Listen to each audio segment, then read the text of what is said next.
بسم الله الرحمن الرحيم. هنتكلم عن مباراة الزمالك والترجي النهارده، وهنتكلم عن مباراة الأهلي والمقاولين العرب وفرص الصعود بالنسبة للزمالك في أفريقيا، وأيضا فرص الصعود بالنسبة للأهلي في أفريقيا. طبعا مبروك للزمالك، النهارده ماتش رائع، يمكن أحسن ماتش للزمالك في أفريقيا من سنين، وأمام فريق كبير زي الترجي. والنهارده يعني إحساسي كده في فريق الترجي إنه كان جاي ضامن المكسب على نادي الزمالك. كان حسيت إن في شوية استهتار او حاسين فريق الترجي ان هم هيكسبوا الزمالك بسهوله، حتى من خلال تصريحات الكابتن نبيل معلول المدير الفني لنادي الترجي كان حاسس ان هو يعني الزمالك. حتى المحللين التوانسه كابتن طارق دياب لما بنتفرج عليه وبيتكلم على الزمالك ما عجبنيش كلامه بصراحه الفتره اللي فاتت، وقال ان الزمالك فريق ضعيف واقل فريق في المجموعه. لكن لا، النهارده الزمالك اثبت انه فريق قوي، حتى لو هو عنده لعيبه كتير مشيت واخرهم امام عاشور.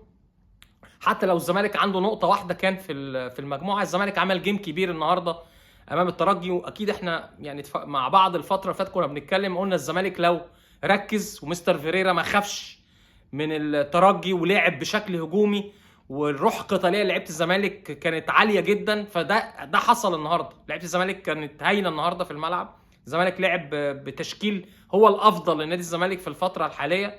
كان النهارده لعيبه الزمالك في يعني نازلين عايزين يكسبوا، وبتبقى دايما الحافز والطموح قبل الماتشات الكبيره مهم جدا ان انت تبقى نازل عايز تكسب. النهارده الزمالك ضغط على الترجي من بدايه المباراه وقدر يجيب هدف مبكر لسيف فاروق جعفر، وبعدين ضربه جزاء يعني ضربه جزاء كان ذكي فيها بصراحه عشان نكون محقين، يعني كان ذكي فيها جدا سيف الجزيري وقدر ياخد ضربه جزاء. لكن هي يعني ما حصلش خطأ من مدافع المنتخب فريق الترجي، ويعني سيف الجزيري ضحك على الحكم وقدر ياخد ضربه جزاء، ودي شطاره مش وذكاء من سيف الجزيري ان ضربه الجزاء فرقت كتير مع نادي الزمالك وخلت الزمالك يعني يتفوق بفرق هدفين وركب الجيم من البدايه. يمكن النهارده تشكيل الزمالك كمان كان مميز جدا، والزمالك لعب الكلام اللي احنا قلناه الفتره اللي فاتت ان الزمالك النهارده ما عندوش غير المكسب، فكان لازم يلعب 4-3-3. النهارده لعب الزمالك 4، لعب باثنين في قلب الدفاع، حسام عبد المجيد وعبد الغني. المسلوسي كان هايل ناحيه اليمين وناحيه الشمال فتوح، لعب بدونجا ورؤى في نص الملعب، عملوا مجهود كبير جدا، وقدامهم سيف جعفر. والثلاثي الامامي بقى النهارده زيزو كان هايل، من احلى ماتشات زيزو النهارده، وعمل 2 اسيست. الجون الاول لسيف جعفر، والجون الثاني اللي عملها بشكل رائع لسيف الجزيري. سيف الجزيري النهارده من احلى ماتشاته اللي انا اتفرج عليها لسيف الجزيري. الزمالك كان اداؤه مميز، بيلعب كرة سهله زي ما قلت لكم، تحكم في الماتش من البدايه انه جاب جونين بدري. الشوط الثاني تراجع شويه نادي الزمالك، وفيريرا بدا يركز في الدفاع خصوصا في الدقيقه 62 لما طلع سيف جعفر ونزل سيد نيمار. غير الطريقه، مستر فيريرا غير الطريقه، بقى بيلعب بثلاثه ورا، بيلعب 3-4-3. رجع حمزه المسلوسي، دخله مساك جنب حسام عبد المجيد وعبد الغني، ولاعب سيد نيمار ناحيه اليمين وفتوح ناحيه الشمال، وطلع سيف جعفر، ولعب بأربعة في نص الملعب، نبيل عماد دونجا ورؤى، وكان طبعا موجود زيزو ومصطفى شلبي. وبعد كده عمل التغييرات بقى بنزول ابراهيم الضاي. لكن قدر الزمالك يقفل كويس جدا، وده ادى الاستحواذ في الشوط الثاني، ادى الاستحواذ لفريق الترجي.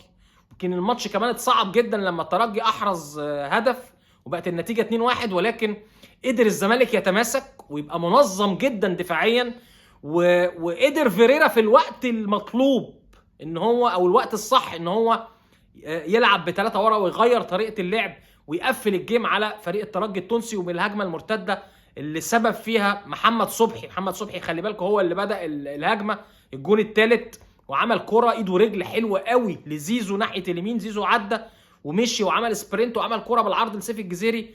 من احلى ماتشات سيف الجزيري النهارده بصراحه، عمل مجهود كبير جدا وادى بشكل كويس. الزمالك يقدر يصعد النهارده. مكسب الترجي فتح احتمالات اكتر للزمالك للصعود، يعني الزمالك لو اتعادل في المباراه اللي جايه مع شباب بلوزداد وبعدين كسب المريخ السوداني هنا في مصر، والترجي يكسب شباب بلوزداد في تونس اخر مباراه، الزمالك يصعد. يعني شباب بلوزداد دلوقتي 6 نقط، الزمالك 4. الزمالك اهم حاجه ما يخسرش من شباب بلوزداد المباراه القادمه في الجزائر. لو كسب انا بقول لكم الزمالك هيصعد خلاص، لو الزمالك كسب خلاص هيصعد، لو اتعادل هيبقى عنده فرص ايضا في الصعود. ففوز الزمالك النهارده على الترجي خلى الزمالك عنده احتمالات للصعود كبيره ان شاء الله. بس طبعا مهم جدا المباراه القادمه امام شباب الوزداد، ان لا قدر الله خساره الزمالك يبقى كده مشوار الزمالك انتهى في دور المجموعات، وهيخرج مش هيوصل لو الزمالك خسر لا قدر الله. لكن اللي انا عايز اقوله النهارده، الزمالك الكلام اللي كنت بقوله الفتره اللي فاتت، ان الزمالك يقدر، وان الزمالك عنده فرقه مميزه.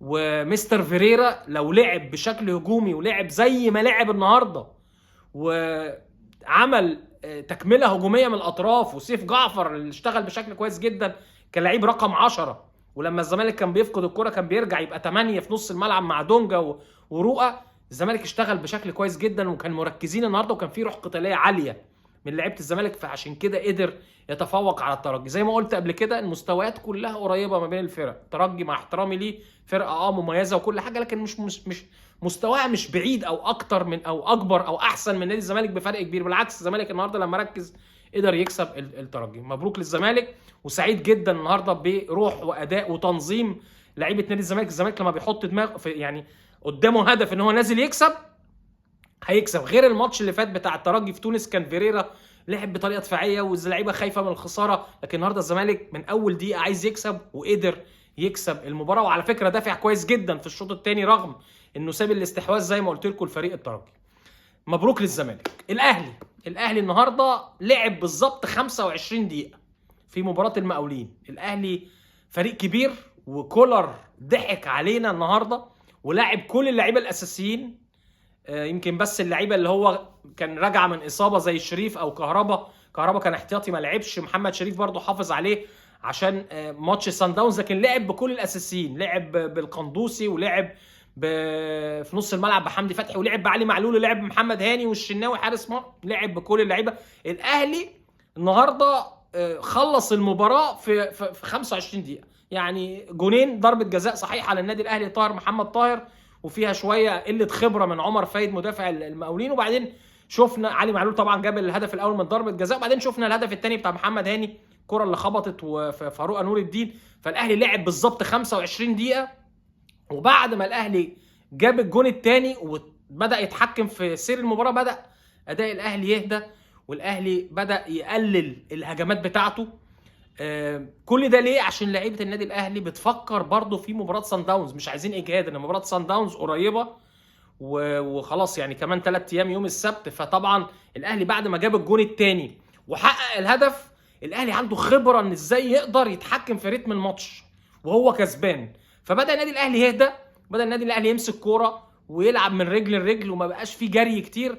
كل ده طبعا عشان مباراه سان داونز. زي ما قلت لكم المقاولين الجون اللي جابه في نهايه الشوط الاول دخل المقاولين المباراه، بقت النتيجه 2-1.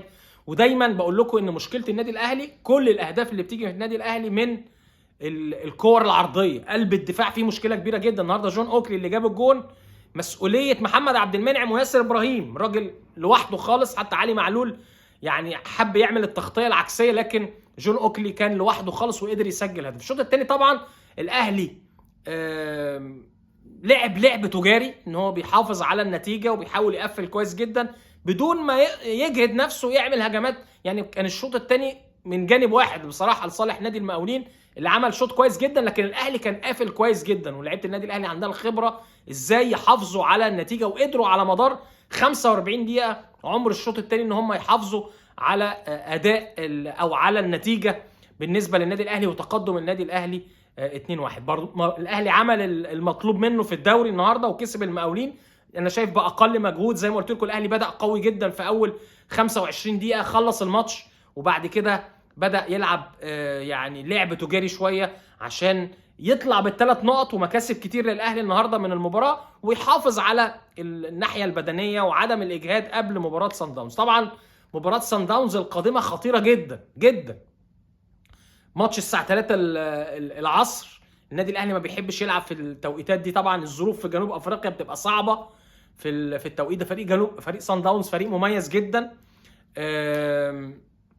يعني النهارده كمان الهلال كسب القطن وده متوقع، فالموقف في المجموعه صعب جدا. خلي بالكم الاهلي لازم يطلع بنتيجه ايجابيه من سان داونز، لا قدر الله الاهلي لو خسر من سان داونز ده معناه الاهلي خارج المنافسه، ان الصن داونز رايح للهلال السوداني المباراه القادمه، والاهلي رايح للقطن. فالهلال لو كسب صن داونز في السودان بقى 12 نقطه، وصن داونز اخر مباراه عنده القطن الكاميروني وهيكسب صن داونز القطن الكاميروني. فالموقف معقد جدا، واصبحت مباراه الاهلي وصن داونز اللي جايه مباراه مصيريه للاهلي في دور المجموعات. لازم على الاقل الاهلي يتعادل مع صن داونز.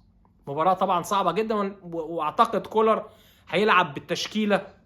هيلعب في ماتش صن داونز محمد عبد المنعم، طبعا الشناوي في حراسه المرمى، عبد المنعم وياسر ابراهيم في قلب الدفاع، معلول وهاني ناحيه الشمال واليمين. في نص الملعب هيلعب بديانج وحمدي فتحي، ومش عارف بقى هيلعب بالقندوسي ولا قفشه.